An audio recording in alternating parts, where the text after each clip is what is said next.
नमस्कार हरि प्रेमियों, आपका हमारे YouTube चैनल में स्वागत है। सभी दर्शकों को हमारी ओर से जय श्री कृष्ण। हरि प्रेमियों, कैसे हैं आप? उम्मीद है आप सब अच्छे होंगे।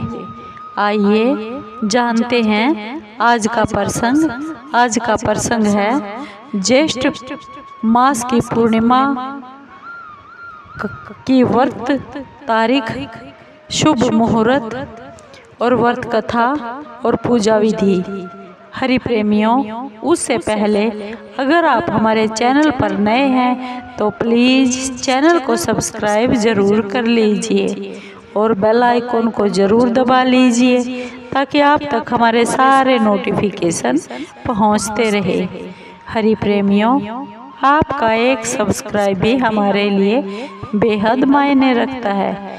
हरि प्रेमियों, आइए आज का ये प्रसंग, ये कथा सुनते हैं। ज्येष्ठ मास को लोक भाषा में जेठ भी कहा जाता है और ज्येष्ठ मास की शुक्ल पक्ष की पूर्णमासी को ज्येष्ठ पूर्णिमा कहा जाता है। ज्येष्ठ पूर्णिमा के दिन पवित्र नदियों में जाकर स्नान करने की भी मान्यता है।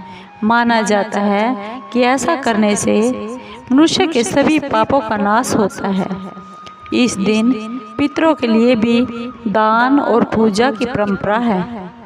औरतें इस दिन भगवान शिव और भगवान विष्णु की पूजा अपने पति की लंबी उम्र के लिए करती हैं।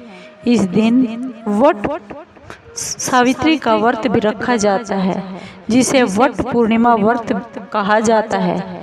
इस दिन महिलाएं श्रृंगार करके अपने पति की लंबी उम्र की कामनाएं करके वट वृक्ष की पूजा करती हैं। हरि प्रेमियों, ज्येष्ठ पूर्णिमा का क्या महात्म है, आइए जानते हैं। ज्येष्ठ पूर्णिमा का स्नान दान आदि के लिए तो महत्व है ही, साथ में यह पूर्णिमा और भी खास बात के लिए मानी और जानी जाती है, जो यह है कि इस दिन भगवान शिव अमरनाथ की यात्रा के लिए गंगा जल को लेकर आज के दिन ही शुरुआत करते हैं। इसके साथ ही यह दिन उन लोगों के लिए भी बेहद खास होता है जिन लड़के और लड़कियों का विवाह होते होते रुक जाता है या फिर उसमें किसी प्रकार की बाधा आ जाती है, तो भगवान भक्तों के सभी दुख दूर करते हैं। और हिंदू पंचांग के अनुसार ज्येष्ठ माह हिंदू वर्ष का तीसरा महीना होता है। भविष्य पुराण के अनुसार इस दिन दान और व्रत करने का, तीर्थ स्नान करने का विशेष महत्व बताया गया है। ज्येष्ठ पूर्णिमा पर बरगद के पेड़ की पूजा करनी चाहिए। इस दिन बरगद के पेड़ के प्रति बहुत ही श्रद्धा और सम्मान व्यक्त करते हुए पूजा की जाती है। बरगद यानी बड़ का पेड़। बरगद के पेड़ को पवित्रता का प्रतीक भी माना जाता है। यह भी मान्यता है कि यम और सावित्री के बीच जो बातचीत हुई थी वह बरगद के पेड़ के नीचे ही हुई थी। बरगद का पेड़ देवताओं की त्रिमूर्ति अर्थात ब्रह्मा विष्णु महेश का प्रतीक माना जाता है, जिसे त्रिवेणी भी कहते हैं। इसलिए बड़ के पेड़ की पूजा करने से ब्रह्मांड के रखवाले तीनों ही देवता खुश हो जाते हैं। और यह भी माना जाता है कि यदि ज्येष्ठ पूर्णिमा व्रत पूजा का सही तरीके से पालन किया जाए तो एक विवाहित महिला के शारीरिक और मानसिक कल्याण में बहुत सारी जीवन में खुशियाँ आती है। ज्येष्ठ पूर्णिमा की व्रत विधि है। ज्येष्ठ पूर्णिमा के दिन सुबह सुबह जल्दी उठकर स्नान ध्यान आदि से निवृत्त होकर साफ और शुद्ध वस्त्र पहने जाने चाहिए।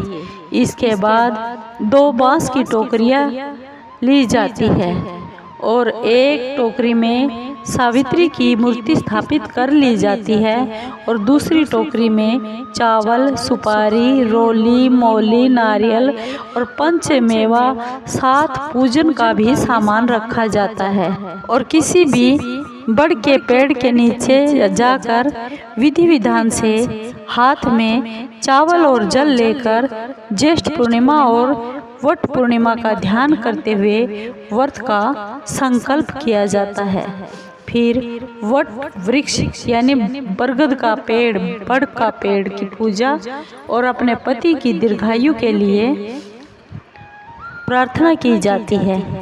ऐसी भी मान्यता है जो महिलाएं जेठ पूर्णमासी का व्रत करती है उनकी सभी की मनोकामनाएं पूर्ण होती है, क्योंकि इसी दिन सावित्री माता ने अपने पति को यमराज से इस व्रत को करने के बाद ही वापस इस संसार में जीवन दान दिलाया था। तभी से इस व्रत को वट पूर्णिमा व्रत भी कहा जाता है, वट सावित्री व्रत भी कहा जाता है। इसके बाद महिलाएं बड़ के पेड़ की चारों ओर मौली लपेटती है और 7 बार चक्कर लगाते हुए विधि विधान से वट वृक्ष की पूजा करती हैं। और पूजा के बाद श्री आरती और फिर कथा सुनाई जाती है या फिर आपस में सुनाई जाती है। ज्येष्ठ पूर्णिमा के व्रत की कथा इस प्रकार है। यह एक पौराणिक व्रत कथा है। इस पौराणिक व्रत कथा के अनुसार एक राजा थे, उनका नाम अशोपति था।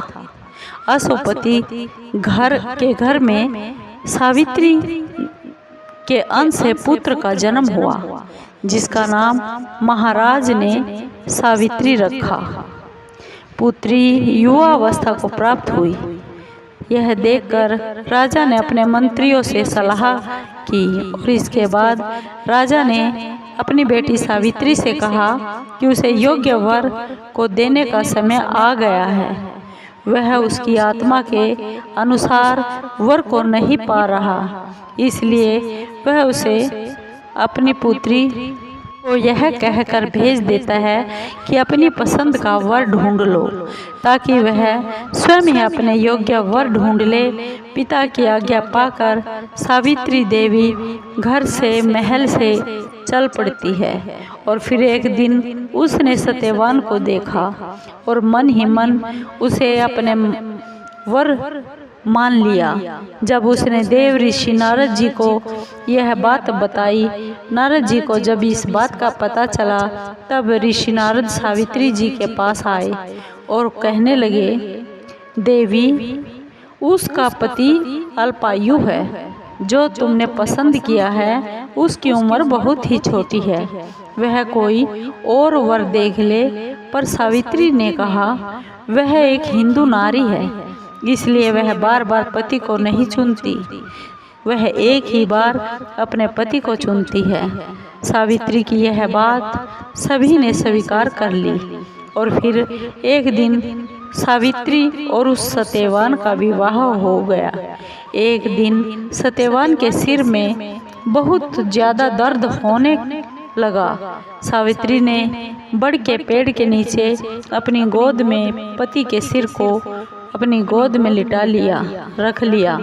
उसी समय सावित्री ने देखा कि अनेक यमदूतों के साथ यमराज वहां आ गए हैं, सत्यवान के शरीर को दक्षिण दिशा की ओर लेकर जा रहे हैं। यह देख सावित्री भी यमराज के पीछे पीछे चल पड़ी। उन्हें अपने पीछे पीछे आता देखकर यमराज ने कहा कि पृथ्वी तक ही पत्नी हो अपने पति का साथ देती है, अब उसे वापस चले जाना चाहिए। उनकी यह बात सुनकर सावित्री ने कहा कि जहाँ उसके पति रहेंगे वह हमेशा अपने पति के साथ ही रहेगी, यही उसका पत्नी व्रत धर्म है। सावित्री के मुख से यह बात सुनकर यमराज बहुत खुश हुए। उन्होंने सावित्री को मनचाहा वर मांगने के लिए कहा और बोले कि वह उसे 3 वर देते हैं। वह कौन कौन से 3 वर लेना चाहती है। तब सावित्री ने अपने सास ससुर के लिए नेत्र ज्योति मांगी, क्योंकि उसके ससुर और सास अंधे थे। ससुर का खोया हुआ राज्य वापस लाना और फिर अपने पति सत्यवान के पुत्रों की मां बनने का वर मांगा। सावित्री के यह तीनों वरदान सुनने के बाद यमराज ने उसे आशीर्वाद दिया और कहा कि जैसा तुम चाहती हो वैसा ही होगा। सावित्री ने अपनी बुद्धिमता से यमराज को उलझा कर रख दिया। पति के बिना पुत्रवती होना जितना असंभव था और वो भी सत्यवान के ही पुत्र मांगे, उतना ही यमराज का अपने वचन से मुख फेरना। अंततः उन्हें सत्यवान के प्राण वापस करने ही पड़े। सावित्री उसी बड़ के पेड़ के पास वापस आ गई जहां सत्यवान मृत पड़ा था। सत्यवान के मृत शरीर में फिर से आत्मा का संचार हो गया। इस प्रकार सावित्री ने अपने पतिव्रता व्रत के प्रभाव से न केवल अपने पति को उसने जीवित करवा लिया, बल्कि अपने अंधे सास ससुर को नेत्र ज्योति भी प्रदान कर ली और अपने ससुर का खोया हुआ राज्य फिर से हासिल कर लिया। सावित्री के पतिव्रता धर्म की कथा का सार यह है कि स्त्री अपने पति को सभी दुख और कष्टों से दूर रखने में समर्थ होती है। जिस प्रकार पतिव्रता धर्म के बल से सावित्री ने अपने पति सत्यवान को यमराज के चंगुल से छुड़वा लिया, इतना ही नहीं, खोया हुआ अपना राज्य और अपने अंधे सास ससुर की नेत्र ज्योति भी वापस ले ली। कथा की समाप्ति के उपरांत अपने पति को रोली अक्षत लगाकर चरण स्पर्श किए जाते हैं। इसके बाद प्रसाद बांटा जाता है और बड़ के पेड़ का पूजन अर्चन करके ज्येष्ठ पूर्णिमा व्रत करने से सौभाग्यवती महिलाओं की सभी मनोकामनाएं पूर्ण होती है और उनका सौभाग्य अखंड रहता है।